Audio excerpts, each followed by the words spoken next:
to. That way, there is a channel called True Crime This Week that did the interview, and we're going to just go right into it. This is the band member of Blue Orchid. His daughter in the Netflix series seemed to think that he had something to do with it. They believed that his daughter said that she found a suitcase full of pictures of white women in the suitcase, like lots of them, not just one or two, but lots of them, she said. And one of the things that the mother of Amy Bradley noticed was the day that they went to get the photo of Amy, there was some photos taken of the cruise ship by a photographer. They went to go buy the photos, and the photos of Amy were missing. So a lot of people tend to believe that this was a way that they would traffic the girls, sell them off the ship. They would take these photos and say, hey, do you want this girl? And if they wanted the girl, then they would take them off the ship that way. But this was one of the first ways that they introduced them to whoever was going to take them. So this is Yellow, and there's not a lot to remember in terms of remembering her, but I remember the short conversation we've had. So it was, I think it was a Monday night. I believe it's a Monday night. It's been years, so it's either Monday or Tuesday, but I believe it was a Monday night. There's a program called Dancing Under the Stars. Yeah. Oh, I should tell you, I was on the ship like a month ago. I took a trip on the Rhapsody. Oh, so I know the layout of the Viking Lounge and all that. Lovely. So, as usual, we play until midnight. We were sailing out of Aruba. Yes. The next day should be Curacao. Yep. So as you sail out of Aruba, we have this thing called dancing. Oh, also, I think it's really funny. My first video that I did, and nobody has said anything about it. I was sure that I was going to get hit by a lot of comments, but I didn't call it carousel. I think I called it Caraco through the whole video, Caraco instead of carousel. And nobody said, "Hey, Amy, it's not Caraco, it's carousel." So I'm out in my own self. Under the Stars, and we played. We finished a little after 12. We supposed to finish by 12. A little after 12. I can't tell you exactly what time. And normally people always come up and talk to us.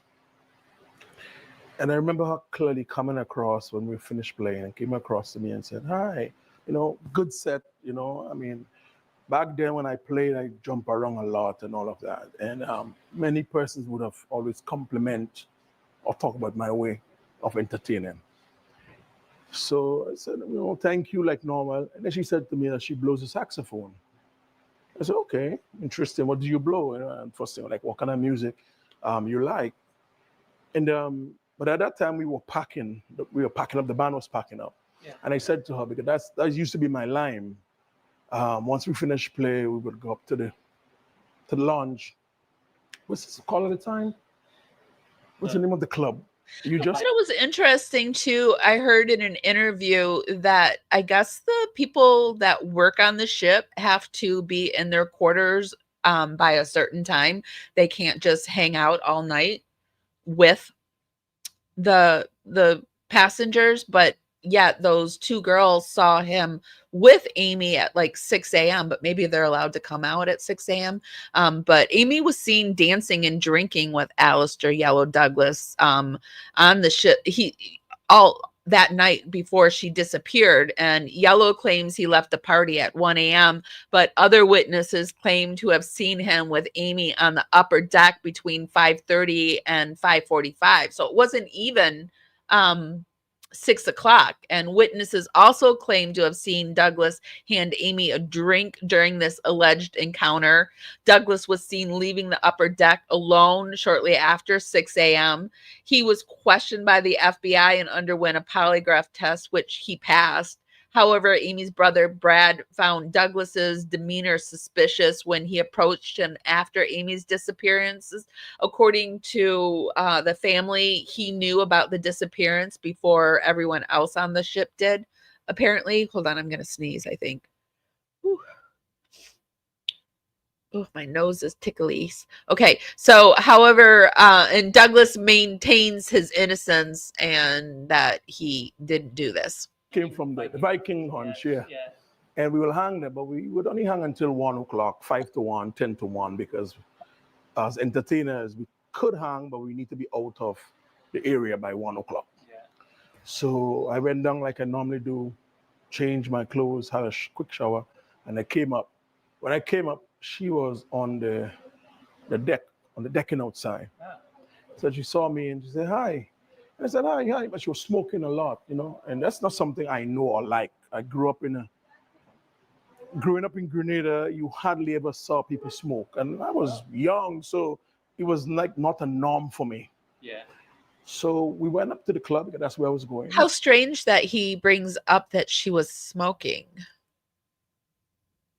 It's also strange to me that the Scientologists, that when the family asked for priests and they were sent the Scientologists, they found out what Amy's favorite smokes were. Interesting. And we sat there. Of course, it's noisy, so there's not a lot you can say. But she was smoking a lot. And I asked her, I said, why are you?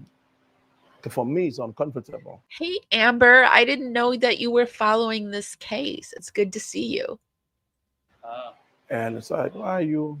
And she said to me, she said her dad is an insurance manager or something like that. And he found out that she's gay. And he forced her to come to the cruise. Well, first of all, with hearing that, I was like, well, I mean, I didn't know what answer to give anyway. So I said to her, I was going on the dance floor. I was only going to be able to dance maybe 1 or 2 songs because of the time. So we came on the dance floor. Okay, I'm going to call shenanigans on him bringing up the fact that she's gay, because it's quite obvious that he was hitting on her very heavily. And I think in hindsight, he thinks that if he brings up that she was gay, that we would be like, oh yeah, she was gay, so she wasn't interested and you weren't interested in her in any way, not possibly. And also Amy Bradley's brother said that in the Netflix series they they made it seem like Amy had just told the family that she was gay, and that's not true at all. She had told them 2 years earlier. I mean, Amy Bradley had two full ass girlfriends in the time span. There were 2 girlfriends that came on the Netflix series. So I don't think that the family was happy.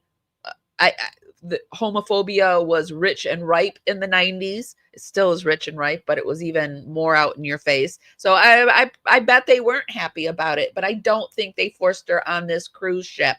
And I also don't think that she was afraid of the water, like the Bradley family said, because if she was afraid of so terrified of the water, there was no way in heck that she would be passing out or falling asleep out on the balcony, because those balconies are tiny, and that would have put her right by the water. And I just don't believe, because I'm somebody who's afraid of heights, and there is no way you would get me falling asleep next to a big window that's up in the air. You just wouldn't get me to do it. So, I mean, but this is all my opinion.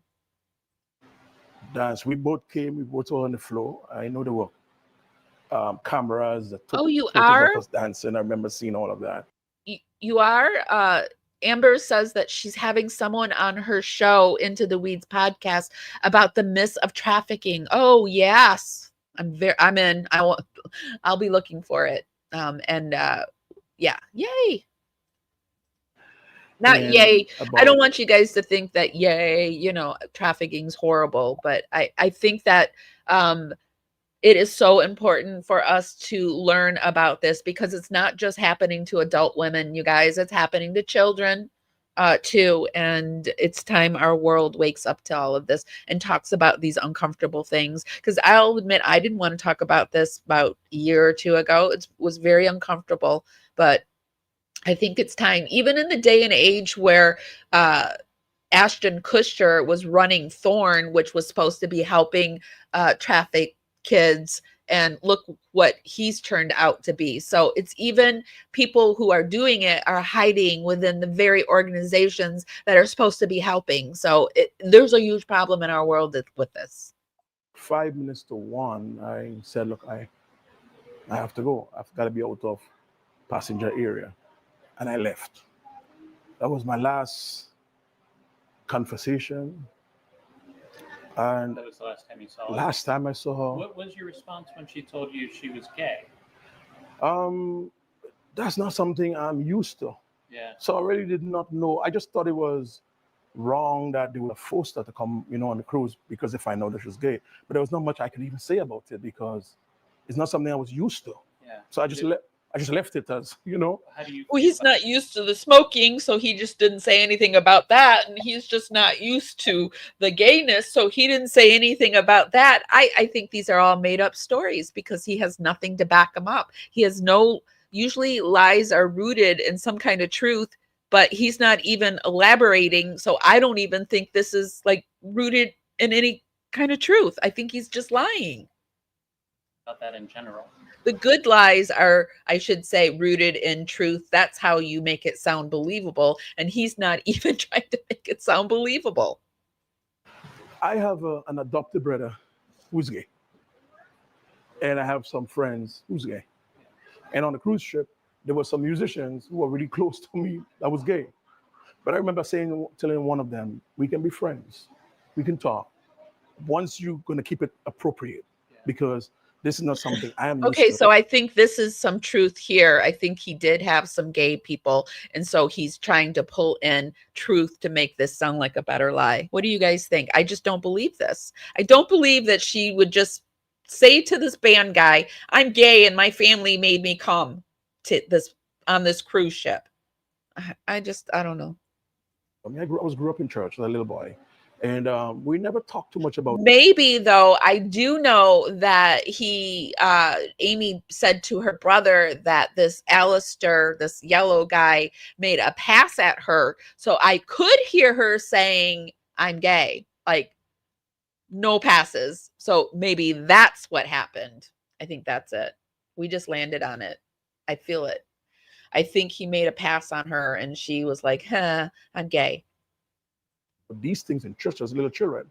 But we knew that it was not something that we will do or we should get ourselves involved in.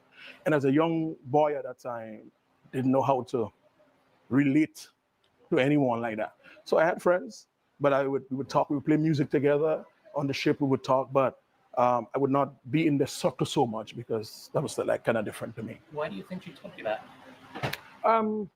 I think because I asked why she was smoking. Maybe she wanted me to know. I don't know. But all I can say that was her reply to me for the reason why. Smoking because of the stress. Yes. So to me, that's a reply from the question I asked because he was smoking. Yeah, really and truly, I would have rather not be there. So that's why I asked, why are you smoking like that? It's just like what you call a chain. Once you've done it one, another one was lit. Another one was lit. While we were there, maybe about 3 cigarettes was lit at the same time, one after the other one. You know. But it was not enough time because the person I am, I like to console people. I like to talk with people. Yeah. There was not enough time. Maybe if the following day I would have seen her, maybe I would have. So there were these two women that were recently interviewed that were there on that cruise too, that they thought they saw Amy and you head back up to the Viking Lounge after it closed. No, didn't happen. First of all, the keys that we use, and I did not even know that until this thing happened. The card keys that we use for our doors to go into the room. So once I went down and we went into my room, it would read the time you came in. Oh. And I never really knew that. As I said, I was a young boy. Yeah, but it doesn't read if you were to leave the room, Alistair Yellow, it doesn't read when you leave. So you could have went in the room and it doesn't, when they left the room, it didn't read that it was only entering the room because you put the card in the thing and it read the card. So he could have easily walked out the room, put the card in, and then open the door and then just let it shut, not even went in the room. This technology was not known to me. Yeah. You know, So they knew when you went back to your stateroom. I only got to know that the following day. And this is how I know. The hotel manager, the morning around 7 o'clock, I was awakened by a call by the hotel manager. And he's asked me, say, Douglas, do you have a woman in your room? It was forbidden. Yeah. This was another thing that really got me, that they didn't search each other's room. Like the crew people searched the rooms. They didn't have one person going all around and searching all the rooms. They just searched each other's rooms. So the person could have been like, yeah, I searched my room. She's not in there. Okay, but did you put Amy in your room? And are you, like, let's see. Tay said,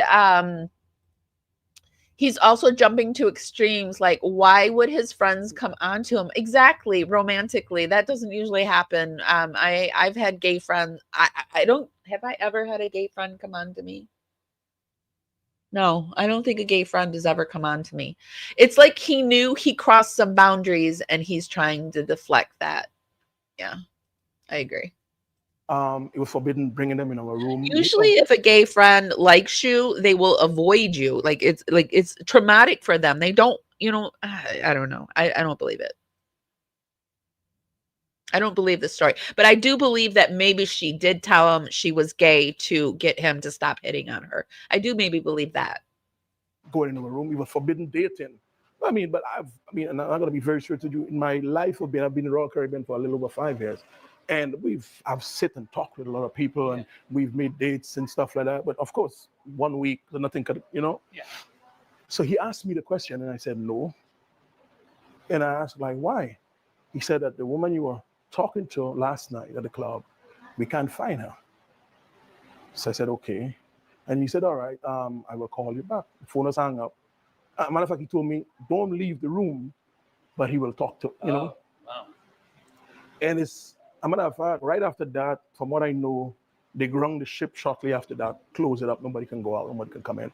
And this is when the investigation started, is when I realized that they could have checked the time I went into my room. Yeah. Because I did not know that.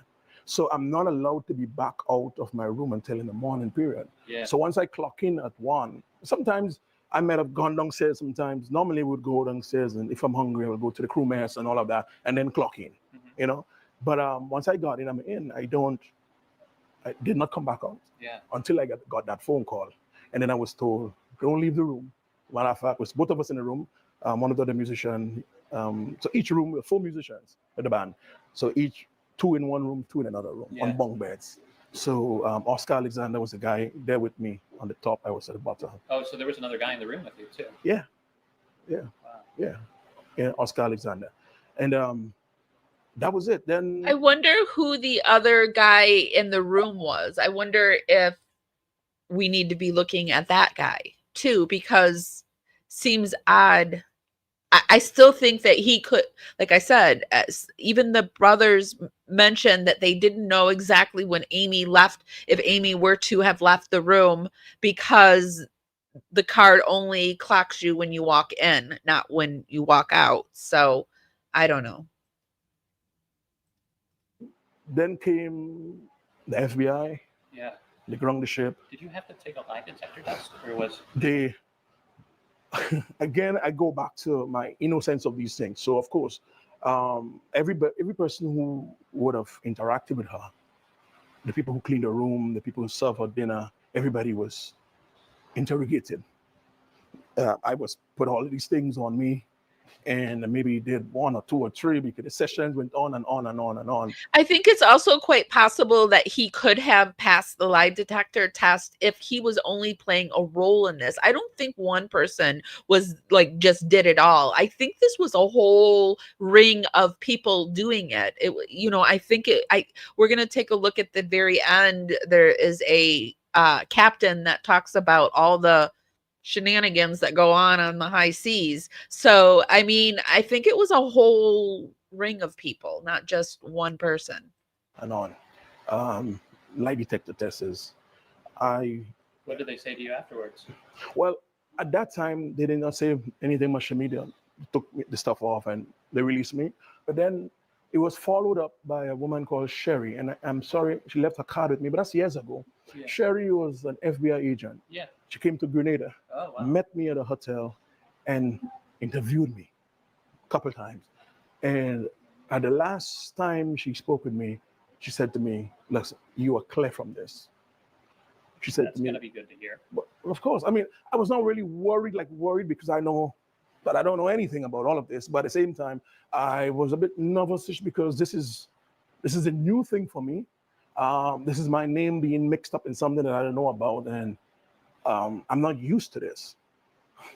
Okay, so he's saying that he was cleared by the FBI. What do you guys think? Do you think that this guy had any role in this disappearance? I am curious. We're open to all opinions here, especially when we're formulating our own on this case. We're just getting to know it. We're just exploring it. So I stay away from anybody who feels like they have absolutes on anything. If they're like, yes, I 100 absolutely believe that this is it, it's like, I stay away from absolutes. So what do you guys think? Do you think this guy had any role in this disappearance of Amy Bradley? The next person I want to look at is the neighbor that was next door to Amy. The cabin neighbor, Wayne Bredig, who was staying in the cabin next door to the Bradleys. He recalled hearing rumors about Amy being drugged and kidnapped. Bredig also recounted casual conversations he had with Amy on the balcony and her excitement about her new job. Not a lot's really been said about this neighbor, but he made my hackles kind of go up on the back of my neck. So I wanted to take a look at him as well. Over on Reddit, they were talking about the guy next door to Amy and her family. I'm still thinking about how odd the neighbor on the ship, Wayne Bredig, was. Amy's mom said that shortly after Amy went missing, he turned his music up really loud and was talking to someone. If he had if he had invited Amy to come next door for a drink or a smoke, it would make sense that she wouldn't take her shoes and only her cigarettes. I looked him up, and years ago, he got in trouble for trying to smuggle and illegally shot leopard's hide out of South Africa. So he knows smugglers. He also gave me a weird vibe. This is the man that I am talking about.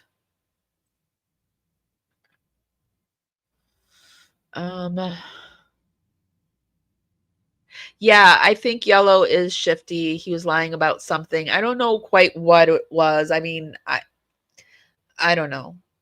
I think these are all just creepy, shifty people that either if they didn't have anything to do with it, there is some creepy shiftiness in them that we're all picking up. So, but this is the guy that I am talking about.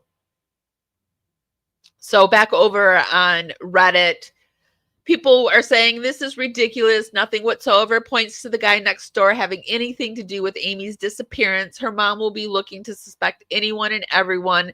Well, isn't that the whole point of trying to figure out who did it? She will be making something out of it in her head. Even the waiters on the cruise were apparently paying so much attention to Amy. Someone was apparently looking over and staring at Amy. To be quite honest, I'm sure I find her family very reliable sources of information. To be quite honest, I'm not sure. And this is a big thing. People, of course, are starting to turn on Amy's family, calling them very homophobic, saying that they're grasping onto straws, that there's something creepy and weird about them. It is like kind of strange that they thought Amy was like the most beautiful person and everyone was staring at her. And but maybe some people do think the sun and sets and shines on their children's arses. They just really think that about their children. So I don't find it so strange, but here people are saying, but all men wanted Amy, this model of heterosexuality. Did you know she had a boyfriend? This family either lives in an alternate reality or they're trying to sell us one. This was so weird because, well, no offense, but she isn't traditionally attractive. The family, I always like, I do have, I think that people, I don't know. It's so hard to talk about homosexuality because people get so offended about everything these days. So if you like say anything, like all of a sudden you're homophobic. But back in the day, you could talk about having gaydar and kind of you just kind of knew when somebody might be a little bit gay or bisexual or whatever. And Amy, when I first saw Amy's story, she set off my gaydar. She did. But she's still beautiful and attractive, but she had that 90s soccer volleyball girl look. So you never quite knew. But I mean, again, to me, I don't really care if people are gay or straight. It's really none of my business what people do sexually. And in fact, I try to not picture it at all because I don't, it's not something I get into, picturing people having sex. It's it is what it is. You love who you love, but also I don't think there's anything wrong with noticing differences. Like I don't think there's anything wrong with noticing that someone's gay or black or Asian or whatever. Because these days, if you say these things, people are, the first thing they'll say is, "Well, it doesn't matter." No, it doesn't matter, but it doesn't mean I don't see it. You know what I mean? These are, sorry guys, I'm going off on a tangent. These are things that are bothering me these days. But the wokeness of these days it's getting on my nerves a little bit. But I do see all of this. But I do think that the family does have some homophobicness in it. But if you didn't live in the 90s, you don't know what it was like. It was very wrong. It was just so wrong to be gay. It was wrong to be gay, and it was wrong to have a child when you were a teenager. I remember my sister got pregnant when she was 17, although this was more in the 80s. This was the late 80s. But it was like the end of the world that she was 17 and pregnant. So life was a lot different back then. It was great in a way, and it was horrible in other ways. So I think people forget about the horribleness. So these are people, this is what people were saying about the neighbor. So let's get into actually looking at the neighbor. I think it was my last video, and thanks for your comment. So she said the neighbor next door isn't questioned enough either. And I was thinking about it. I think that's a very good point as well. And Brad, Amy Bradley's brother, posted this. So he said, it has recently been brought to my attention on TikTok that the partitions between rooms can be opened. We never knew about this. Unfortunately, the guy next door, the neighbor, Wayne, apparently passed a polygraph, so the FBI won't do anything. This is also my point here. Look how small this balcony is. And the chair, I think, was pushed over like here in the corner. I just don't. If Amy was afraid, I don't see her sleeping on the balcony. I think they should revisit him. I also saw this about the neighbor Wayne. He was a frequent cruise goer and aboarded the Royal Caribbean's Rhapsody of the Seas in late March 1998, looking forward to another relaxing journey. His stateroom was located right next to that of the Bradley family, and their balconies opened very close to one another. During the voyage, he struck up casual conversations with Amy Bradley whenever she stepped out onto the balcony. He recalled her vibrant energy, her excitement over recently securing a new apartment, and how full of life she seemed. It continues, they talked a few times, and Wayne said he enjoyed her youthful enthusiasm and found her easy to speak with. On the night of March 23rd, he saw her briefly at a party on the ship, drinking and mingling with others. He noted nothing unusual or concerning about her behavior that evening. After her disappearance, Wayne was among those questioned by authorities due to his proximity and interactions with Amy.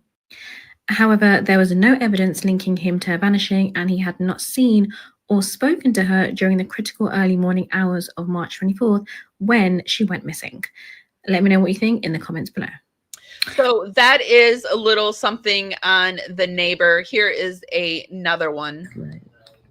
Here is something Yeah, tell me. was in the docu-series, and this person's filming it and looking at him and going, yep, he's guilty. If this guy lying, look. He did talk about how he liked to cruise alone, so he did do cruises by himself a lot.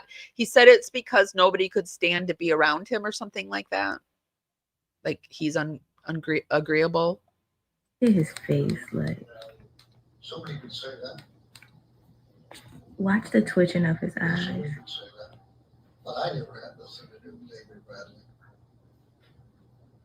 Nothing. Boom, look to the left. She just was the girl next door in the room. Another twitch coming. Yep. I guess that's why I kind of believe that it was a ring of things, a ring of people that got Amy off the ship, not just one person in general. This is Wayne Braddock, what happened to Bradley's family cruise neighbor. So if you're wondering what happened to him, on the morning of March 24th, 1998, Amy Lynn Bradley was reported missing from the cruise ship Rhapsody of the Sea.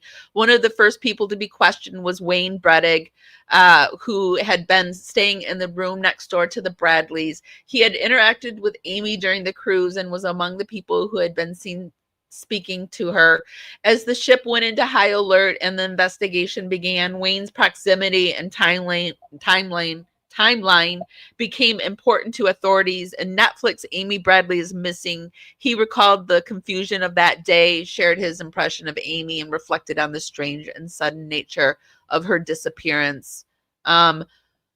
Wayne Braddock was an adventurer at heart, someone who found joy in solo travel and the connections he made along the way. He was a frequent cruise goer and had boarded the Royal Caribbean's Rhapsody of the Sea in late March 1998, looking forward to another relaxing journey. His stateroom was located right next to the Bradley family, and their balconies opened very close to one another. During the voyage, he struck up casual conversations with Amy Lynn Bradley whenever she stepped onto the balcony. He recalled her vibrant energy.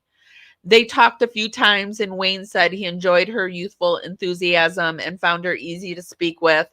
On the night, March 23rd, he saw her briefly at a party on the ship, drinking and mingling with others. He noted nothing unusual or concerning about her behavior that evening. Even her disappearance, Wayne was among those questioned by authorities, but they're saying nothing linked him. He was once convinced in an illegal. He was once convicted in an illegal hunting case. Like we said, he was charged with traveled to South Africa and he shot some leopards and the illegal hide. So that was the illegal things. These days, he keeps a low profile and most likely continues to reside in South Dakota, away from the public spotlight. Has he been interviewed since this Amy case came out? Does anyone know?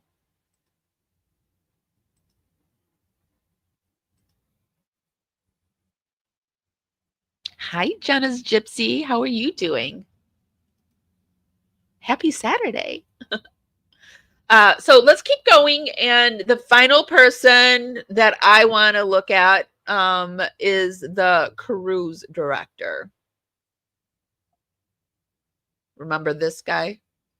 The cruise director in Amy Bradley's documentary. So let me tell you why I have a side eye for this guy.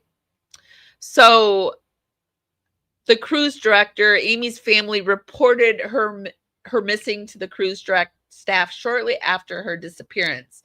Despite their pleas, the cruise ship did not halt its itinerary or fully search passengers before disembarking in Carousel, according to People.com. The cruise director, Kirk Detweiler, has been criticized by Amy's family for what they perceive as a flippant and lacking empathy attitude during and after Amy's disappearance. Detweiler recalled the ship making his scheduled stop in Krakow despite Amy being missing.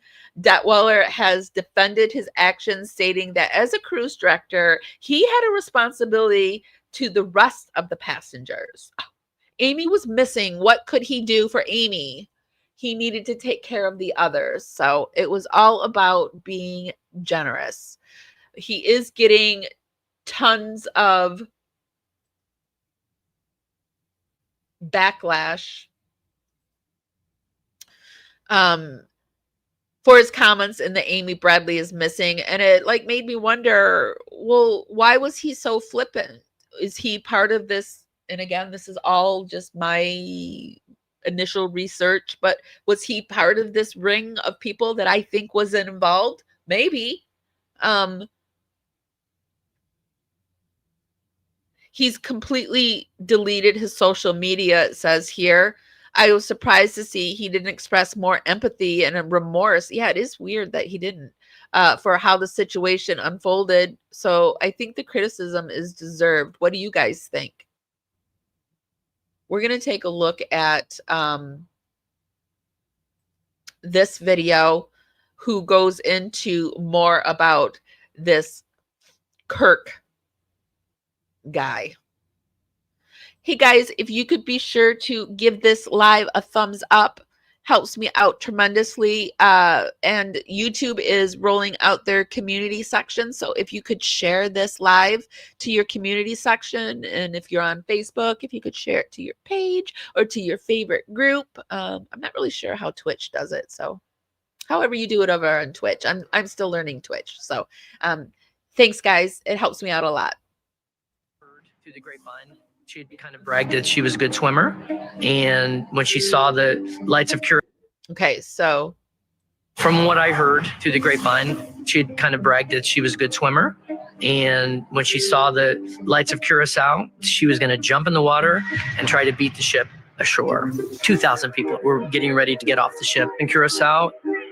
I had bouffant hair at the time, so I was probably spritzing and my hair, getting ready to make my appearance on the gangway. We're not going to stop everybody's cruise because there was a missing girl.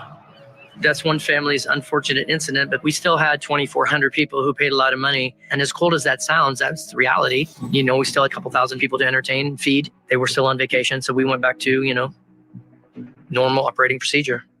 Life goes on. Cruises go on.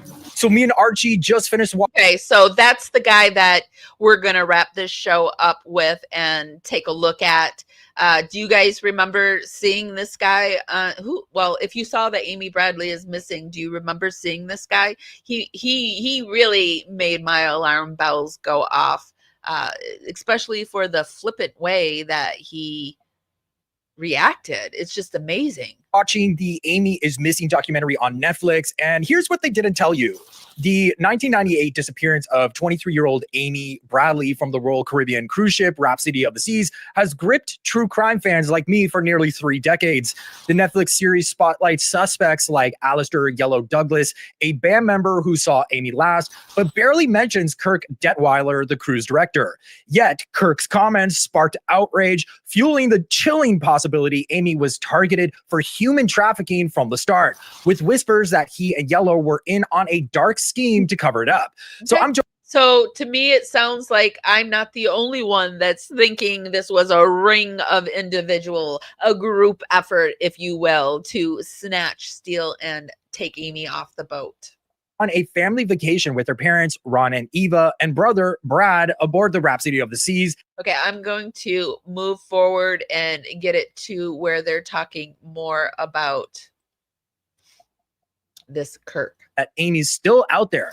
In August 1998, a Canadian tourist named David Carmichael saw a woman with tattoos that were matching Amy's, which were a Tasmanian devil and gecko tattoos, on a Curacao beach with 2 men, one resembling Yellow Douglas. But the FBI couldn't confirm it. In 1999, U.S. Navy veteran Bill Hefner recalled a woman in a Curacao brothel saying to him, "My name is Amy Bradley, please help me." And that adult worker claimed she left the ship for drugs and was trapped. Hefner reported this in 2002 after seeing Amy's photo, but the brothel had burned down.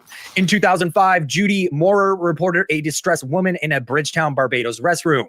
Accompanied by 4 men discussing an illegal deal, Amy asked to see the children. And when Judy got this woman alone in the restroom, the woman whispered that her name was Amy, claiming to be from Virginia. So all those details match up with Amy Bradley. Some speculate the men used the children that Judy overheard the woman talking about to control Amy. So maybe I believe this. This is what I lean the most into. I believe that they are holding Amy Bradley's children. That I've heard that this is a way, and maybe Amber, when you have your person on, I've heard that traffickers will impregnate women, and then they will use the children as leverage so that they never leave.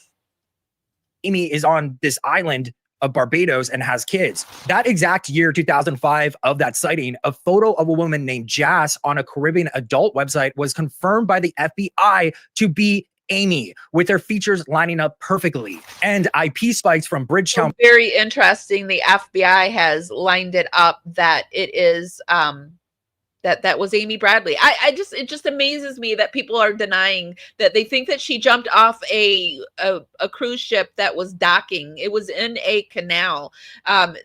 If Amy had jumped off, people would have saw, and also her body would have came up. Even if the sharks would have gotten it, or if it would have went into propellers, there would have been pieces of her, and nothing ever. And there's people coming up to vacationers saying, you think this woman just knew about Amy Bradley and thought, hey, I'm not going to say what my real name is, I'm just going to say I'm Amy Bradley. And it happened. 3 different people, I think, have been approached by a woman. I don't know.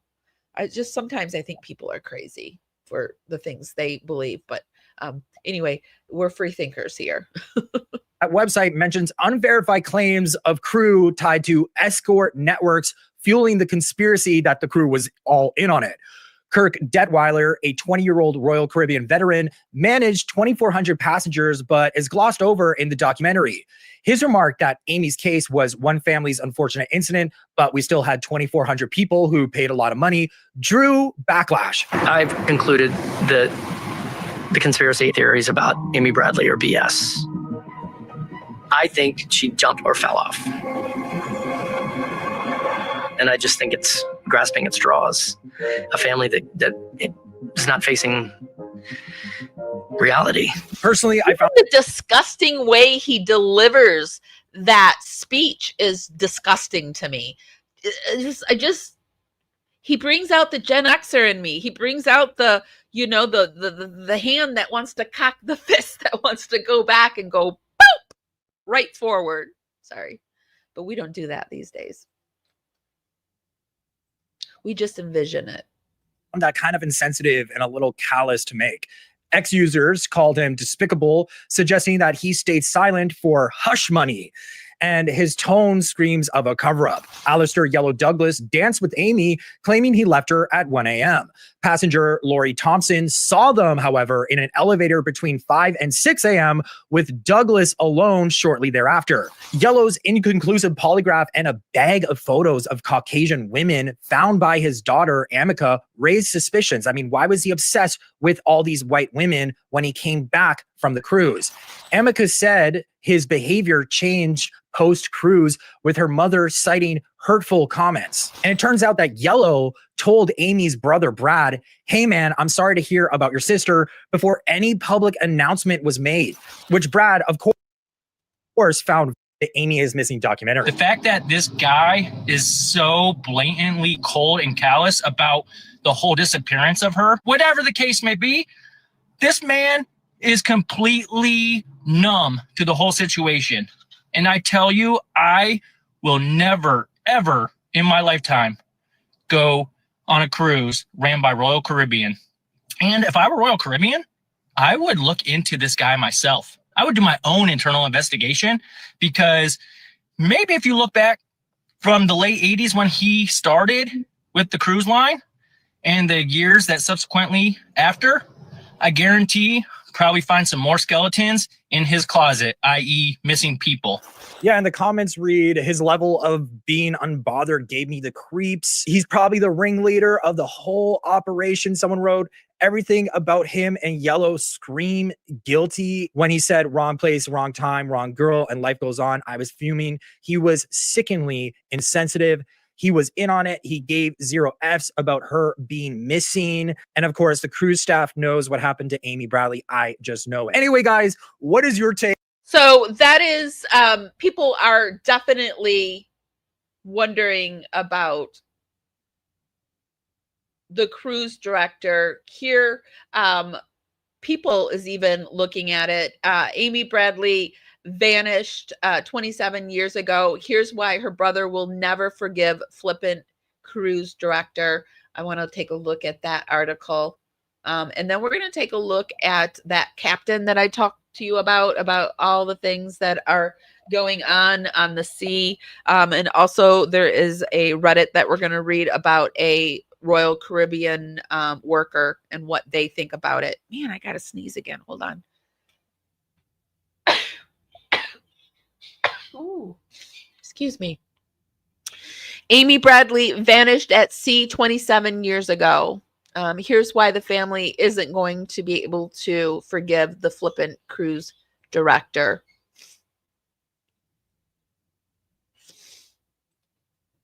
Amy Bradley's brother, Brad, is speaking out against Royal Caribbean cruise director Kirk Dietweiler. Brad claims Dietweiler had a flippant attitude, and we just saw the flippant attitude, and displayed 0 empathy toward the Bradley family. It's been 27 years since Amy Lynn Bradley vanished without a trace. The pain hasn't dulled, and neither has her anger towards one crew member. His anger towards one crew member, the ship's cruise director. In an exclusive interview with People, Brad doesn't hold back about Detweiler's appearance in Netflix new 3-part documentary series Amy Bradley is Missing. Brad calls we're just going to call him Kirk because I have a hard time saying his, I don't know if it's Detweiler or Detweiler's demeanor flippant, and accuses him of showing 0 empathy both in 1998 and today. In the Netflix docuseries, he says, life goes on, cruises go on. He adds, we're not going to stop everybody's cruise because there's a missing girl. Brad tells People that the cruise director's appearance has made him one of the most hated men in the world right now. The reaction online was kind of the reaction that he had when we were watching him, especially when he has this flippant attitude with 0 empathy. He says, adding his inability to read the room in the situation. I'm not quite sure how to agree to do an interview and not understand you're going to come off like he came off. Amy was 23 when she disappeared in March 1998 from Royal Caribbean's Rhapsody of the Sea. She had been vacationing with her family. Despite searches on board and on the island, Amy was never found. The Netflix series revisits the mystery. Anything else about the cruise director? The attitude that he portrayed on the screen was exactly kind of the attitude that we experienced, that Brad says. I didn't know the guy. I didn't actually remember him until he first popped up on the screen. My wife's sitting next to me and she was like, who's that? And I'm like, I don't know. And then we learned who he is. Brad claims Detweiler came off as very cold and says this was emblematic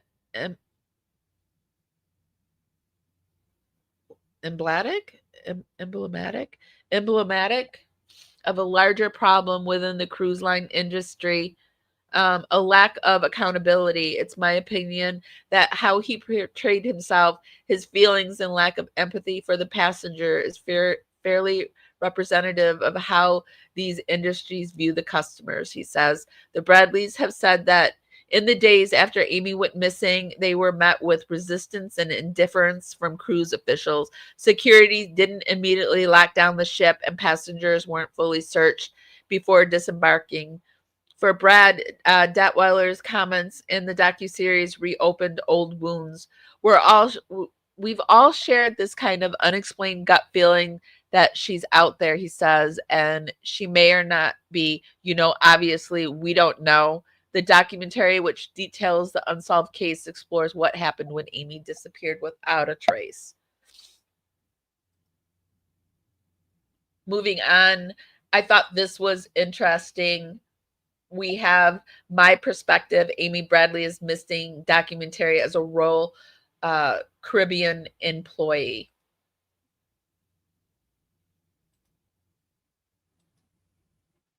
So I watched the documentary a few days ago. First of all, I had cold shivers and strange physical reaction while watching it. I did too, especially when the pictures went missing. That's when I had the cold shivers. Is that it? That has never happened while watching a documentary before. After watch the whole thing logically, I do think she most likely, oh, they think she most likely committed, unalived herself. She was heartbroken and her family to come across as homophobic. They are probably in deep denial about how they treated her for being, maybe this is a Royal Caribbean thing. She was drinking and smoking a lot, which to me sounds like she was a 20-year-old having fun on a ship, which everyone else was doing these things, vacationing. I'm sorry, that's not what they said. Which sounds like she was struggling. I've been depressed myself, and people never believed me as I looked happy. So that being said, since I have worked on cruise ships, I have a few queries. The ship's gangway was opened at 7 a.m. That means that the ship would have docked an hour before. It takes an hour to get clearance from port authorities and an hour before. The ship would be sailing very slowly and in shallow waters. It's very likely her body would have been found if she had jumped at 5 a.m. from a scientific point of view. I would need more facts. How likely would it be to find an unalived body that close to shore? Well, they've already said that people who have done the searches said that it is completely unlikely that she would have been found because it was in shallow waters and it was in a canal, and she probably would have been seen, and it wouldn't have been enough to drown because it wasn't open waters. So I know it was the 90s, but now we can make a few different type announcements. One is an announcement that can only reach the passenger areas, but not their staterooms. It's only in emergencies that they make announcements that go into the passenger cabins. So they could have made announcements without waking the passengers up, but allowing the ships to be aware.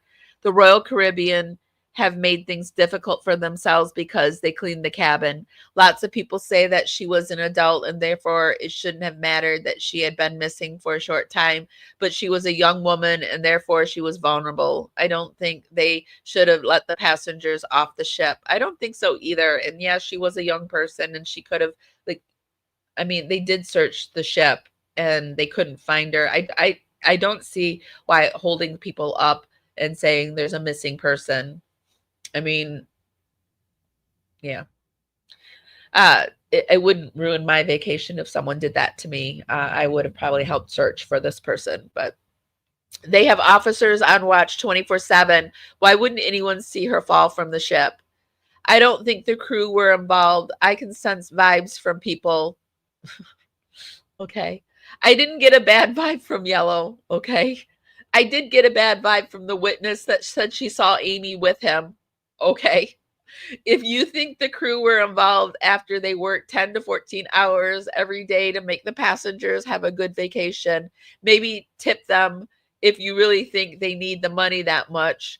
When would they really have the time? And they have all day, 24/7. That's when their time is. And they make good money for their home countries. Most of them are scared to lose their jobs over a simple mistake. I don't believe that. Yes, the cruise director was cold, but you have to understand his job. We have to suppress our emotions and put on a happy face, no matter what doing that. But he wasn't having to suppress his emotions on the docuseries. He could have said something more like, yes, this was horrible. In hindsight, I feel bad about that. But at the time, I was in the mindset that I had a job to do. Anything than what he said. But okay.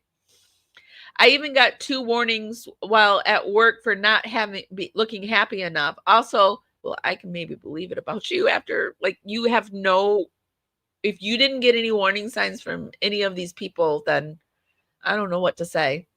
Also, these types do seem to climb to the top because of these narcissistic traits. Everyone wants to be a cruise director, and a lot of them get there by throwing their colleagues under the bus. Say it wasn't so that Julie from the Love Boat was narcissistic.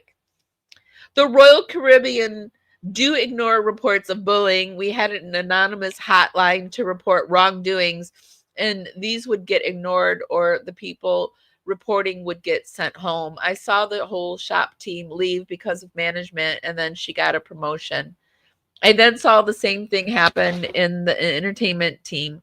It's profit over people, so I'm glad it's getting media attention. I do know actually somebody who worked on a cruise ship. Maybe they would talk to me about this. They were a dancer and singer on a cruise ship. I was in a play with them. So the officers on watch definitely can't see people fall overboard at night. Also, an ex-RCL employee, they don't just sit there and stare to make sure people don't jump.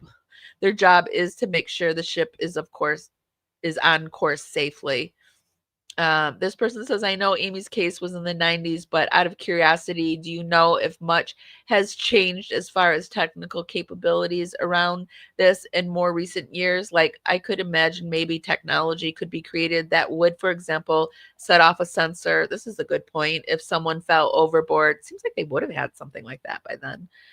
Does anything like that exist, even if it wouldn't save anyone, since that's quite a long way to fall into waters around a ship that is big enough to presumably sort of have its own current undertow? This person says, now on cruise ships, I believe they have some sensors. They also have video of pretty much the entire ship that would catch somebody going overboard that they can reuse. I agree. I know they are on watch all the time, but I'm not sure if they watch the ship the whole time. Timelines on the narratives have changed. That's another thing that people have a problem with the Amy Bradley family. Seems like their timelines have changed, and people aren't very happy about that. There was a video crew that was on the ship, and they did catch Amy dancing. Thought we'd take a quick look at it. So there's Amy dancing. I think she's dancing with Yellow. I had to turn the music off, you guys. So there's Amy up there. Oops. Dancing with Yellow.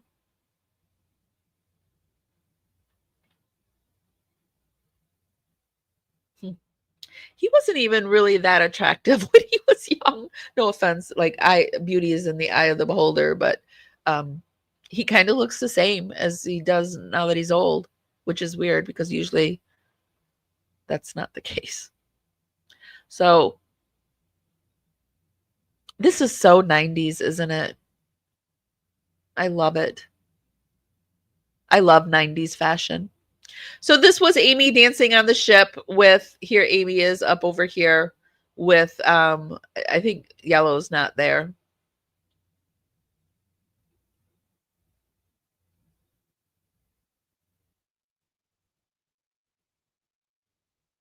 You could just throw on a big smock like that and go out in public. I mean, you can still do that, but I love overalls. Still have overalls. Love that dress in the background. I love 90s. I just love 90s fashions. Okay, so there's Amy in Yellow over here in the background.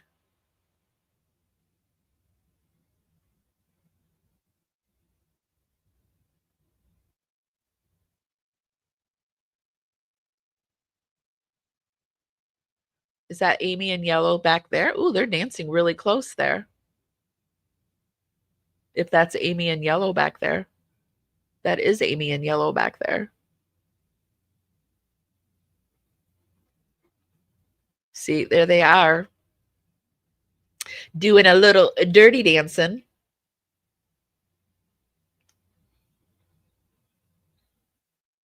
Amy was a dancing fool.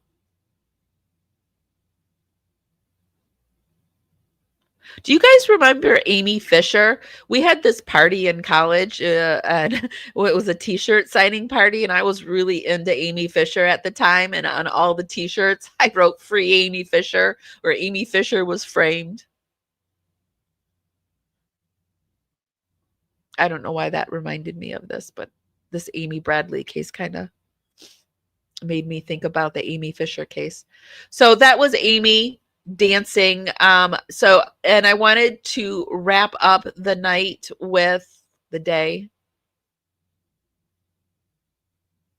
with, well, there's two more things I wanted to look at. So Amy Bradley's brother did an interview with Nate,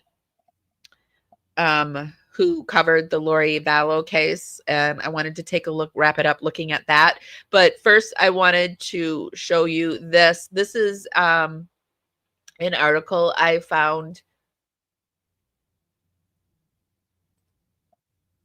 on what really happened to Amy Lynn Bradley, a woman who vanished. And this guy is a captain on a ship, and he talks about the cruise ship industry and the amount of trafficking and drugs that go on these ships. Strange or suspicious out at sea. I guess you'd have to define strange. I was delivering a sailboat out of Turks and Caicos Islands with two buddies of mine. And the way customs are in the Turks and Caicos, you can keep your boat down there for 6 months, but then you have to move it out of the country or pay the duty on it. So this guy's time was up, and he paid me and my buddies to take the boat to Nassau, check in, turn around, come right back. Well, they had a surveyor that was on board the boat the day before we left. And the surveyor knew this manufacturer of boats really, really well. And that was back in the 80s, when if you turned in a boat and it was a smuggling boat, you got to keep 10% of whatever was on board or whatever the action turned out to be.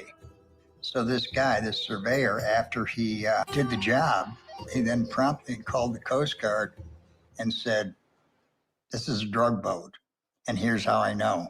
And so we got boarded by the Coast Guard, and they stayed on board, drug our ass all the way back to Miami, and kept us there for 3 days.